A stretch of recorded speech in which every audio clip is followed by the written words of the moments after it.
Yes, people, how's it going? Welcome back to Lily White Lane and welcome along to a bit of a different video. As Spurs, at the minute are going through a tough time. Half of our team's got COVID, but such is the modern world. It's going to be frustrating to see us lower in the table. But there you go, we know it's all going to culminate and things are going to look hopefully better by the end of the season with the Burnley and Brighton game in hand. But anyways, enough of me being a miserable sod. It is Saturday. Hope you're all having a good day. Hope, you're all in a good mood despite Spurs not playing tomorrow. In a positive way, they can't ruin our weekend. But anyways, I thought, we've got Leicester, then Liverpool, and then we're halfway through the season. Directly halfway through the season. 36 games, 18 fixtures in. And I thought, almost halfway through the season, what video can we do while Spurs aren't playing? What, can we record when we can't do previews and reviews and all of that jazz, as I say, with Spurs not playing tomorrow or on Thursday and probably being out of European competitions with the news that has emerged this morning. So look, I thought, let's do a bit of a fun video. Let's do a nice little Saturday afternoon chat. And let's do a Tottenham Hotspur mid-season review. Let's look at the season so far, everything that's happened, because a bloody lot has happened this season. It's been absolutely mental from, being on cloud 9 to being, I don't know what you can say about bottom, being, in the dump, all over the shop. I don't know where I got that from, but cloud 9, when you're happy, I don't know what you can say for when, you're feeling down. But anyway, we're going off topic, right? Let's do a mid-season review for Tottenham Hotspur, take a look at all our games that have taken place this season, and discuss where we are at the minute. So let's start things off. We started off the season with things looking a little bit more exciting for Spurs. Nuno came in, Paratici came in. Obviously, one of those is still in the club, Paratici. But look, Nuno came in. Things look very different, and we kicked off the season taking on Manchester City. Massive 1-0 win. Massive 1-0 win. Now, it easily could have been 2 or 3. We deserved more goals, because that game for me was our best performance under Nuno in his short time at Spurs. We were attacking, we were pressing, we played really, really nice football in that game.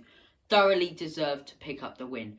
Straight after that, Wolves, a tough grudge match away at Wolves. And look, we knew it was going to be tough. We knew we weren't going to score a hat load of goals. But at the end of the day, all that mattered from that one was picking up another 3 points, and we did. It was a 1-0 win. Dele Alli from the penalty spot, who actually played quite well under Nuno in his short time, but Dele Alli from the penalty spot, 1-0 win against Wolves. And things are looking, so to speak, really exciting for Spurs. Things are looking a lot better. 6 points out of 6 so far. Then Watford at home. Easily could have scored 3 or 4. It wasn't the best performance at all, but we did win the game. Very similar to Wolves, 2 games where we should have put in better performances, but we won. So at the time, who bloody cares, Be negative, Nancy, if you fancy being like negative, Nancy. But, it's time to be positive. We were top of the league, 9 points. Arsenal bottom, getting pasted and battered week in, week out. Things were looking good. And then, in a typical Spurs fashion, it all went tits up. It all went to pot, A 3-0 loss, an absolutely embarrassing, disgraceful, disgusting performance. 3-0 against Palace. And it was so frustrating because we built up all this confidence in those first 3 games, not much of a goal difference, but straight away that +3 goal difference wiped out immediately, as I say. And look, it wasn't Arsenal, it wasn't Chelsea in that first game. Obviously, we did concede 3 to those, which I'll get to in a minute, but it wasn't a Liverpool or a City.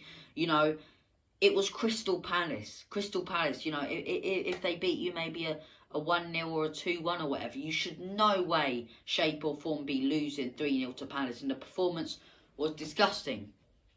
But we thought, okay, it can easily be a one-off this. We picked up a massive 3 wins in our first 3 games. It's probably just a one-off.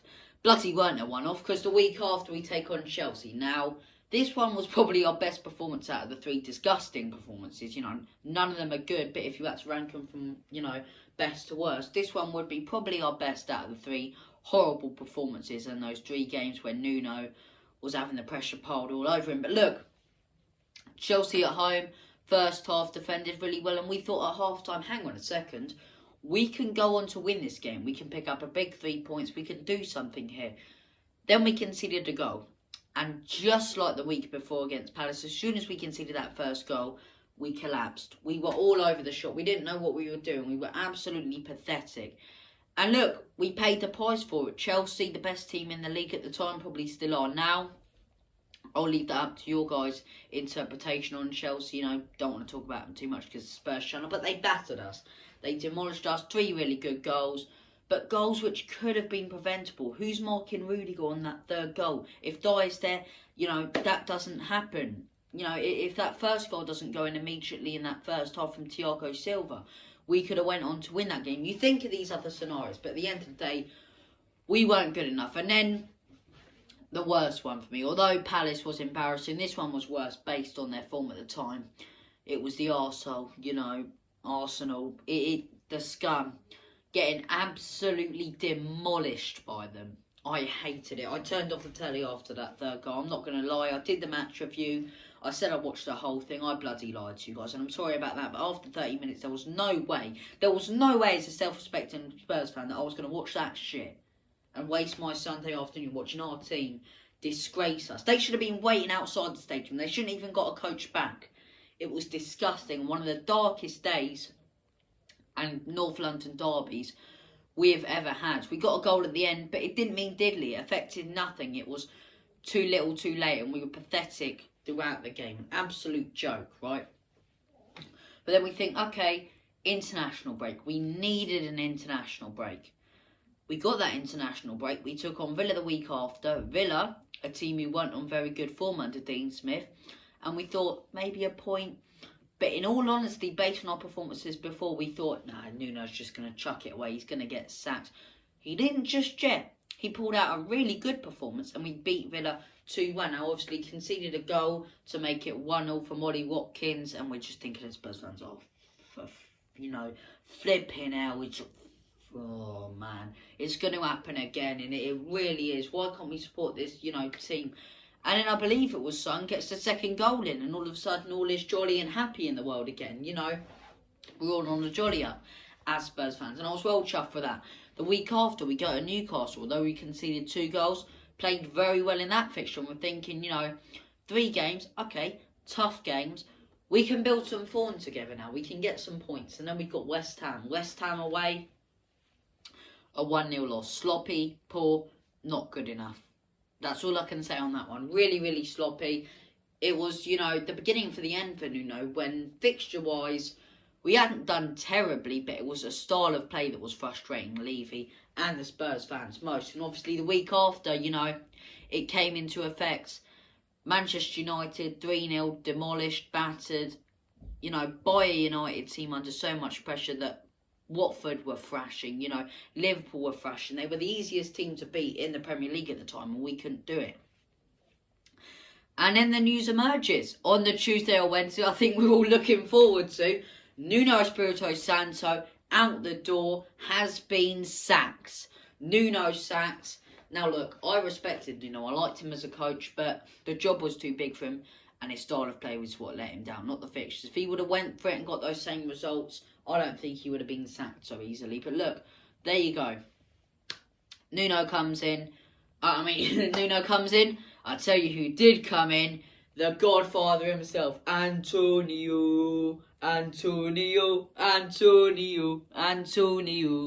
Conte appointed. The Spurs Twitter's going absolutely bloody berserk. Going bloody mental. Absolutely mental. People are off their heads, It was so good. Hearing that news, we thought it's never going to happen. It's too Spursy. And you see it officially announced, and I almost fainted. Because it's like Daniel Levy has done something good. He's actually, employed and brought in one of the best managers in the world.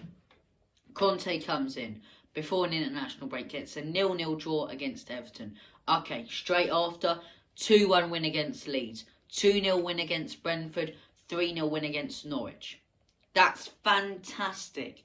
That's 7 goals. 7 goals in 4 Premier League games for Conte. That's 7 goals. And since he's coming, you can clearly see the change in mentality, the change in style of football. And I think if we had that game tomorrow and that Burnley game, a couple of weeks ago, we would have won, 6 games with him now. I really do believe we would have won 6 games with him now. And he looks so good as a manager. The style of play we're playing, the likes of Skip and Højbjerg were really impressing. Son and Moore as well being brilliant. It's looking really, really good for Spurs in a season.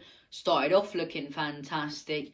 Then it went tits up. Then dragged it back a little bit. On and off a bit like Spurs, Very, very Spursy. Looking to get something, chucking it away. And now that Spursy tagline and, almost being removed under Antonio Conte. But look, that is your lot. That is your mid-season review. Things are looking good. Mid-season now for Spurs. We needed them to happen a little bit earlier if we were going to be in a title race or get anywhere near those top 4, in my opinion. Or top 3, I should say. But look, top 4 is well and truly on, especially with 2 games in hand. So look, thank you for watching. You guys have been awesome. We have been Lily White Lane. Take care. All the best. God bless. And as always, come on you Spurs. In Conte, we trust. Enoch out.